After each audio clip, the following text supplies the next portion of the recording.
کیا دو قومی نظریہ جس کے مطابق ایسٹ اور ویسٹ پاکستان بنایا گیا تھا 1947 میں، کیا وہ صحیح تھا؟ سب سے پہلے ہمیں نظر آتا ہے لینگویج ایشو، جو کہ سٹارٹ ہوا تھا محمد علی جناح ہمسیلف۔ لینگویج کا کیا لینا دینا ہے ایسٹ پاکستان اور ویسٹ پاکستان کی لڑائی؟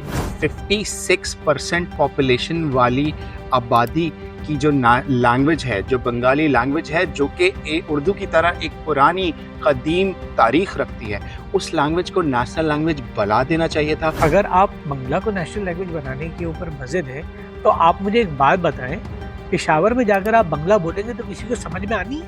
کوئٹہ میں کسی کو بنگلہ سمجھ میں آئے گی؟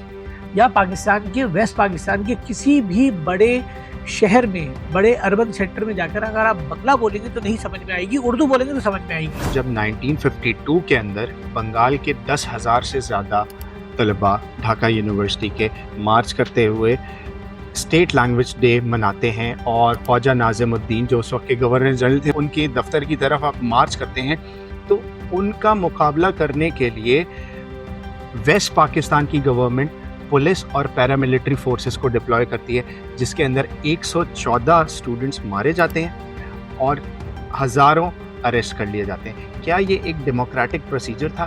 آپ پہلے یہ فیصلہ کر لیں کہ آپ ایک نوزائیدہ ملک جس کے اندر 10,000 پرابلمز اور ہیں، اس میں آپ ایک ایسی لینگویج کے لیے جھگڑا کرنے پہ اور ملک میں انتشار پھیلانے پہ تلے ہوئے ہیں۔ تو ریاست پاکستان جو ہے، آپ نے کہا نا ویسٹ پاکستان کی پولیس ویسٹ پاکستان کی، پیراملٹری فورسز ویسٹ پاکستان اور ایسٹ پاکستان نہیں ہوتی، وہ پاکستان کی ہوتی ہے۔ جب انتشار پھیلائیں گے تو اس کے لیے جواب کے لیے تیار رہیں۔ آپ جو ہے وہ پہلے دن سے ریاست پاکستان کے وجود کے مخالف تھے۔ شیخ مجیب الرحمان نے اپنے ایک انٹرویو میں BBC سے کہا تھا کہ جب ان سے پوچھا گیا کہ کب خواب دیکھا تھا تو انہوں نے کیا کہا، ان کو 1947 میں بنگلہ دیش دکھائی دے رہا تھا۔